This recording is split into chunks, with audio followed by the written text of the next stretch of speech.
একদিন এক প্রসিদ্ধ ডাক্তার এক গ্রামে রোগী দেখতে গেলেন। খুব অসুস্থ একজন লোক হাসপাতালের বেডে শুয়েছিলেন। তাকে পরীক্ষার শেষে বের হয়ে আসার সময় লোকটি ডাক্তারের হাত ধরল। ডাক্তার, আমি মৃত্যুকে ভয় পাই নাই। মৃত্যুর পর কি আছে তুমি জানো? আমি আসলে জানি না। লোকটি বলল, তুমি জানো না? তুমি কি ধর্ম মানো না? ডাক্তার চুপ করে রইল।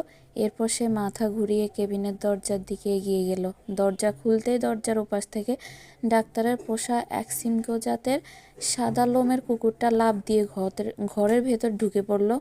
এসেই আনন্দে তার লেজ নাড়াতে লাগলো, জিভও বের করে রইল। এবার ডাক্তার তার রোগীর দিকে তাকালো, বলল, তুমি কি আমার পোষা কুকুরটিকে দেখলে? সেই রুমটির এর আগে কখনো দেখেনি।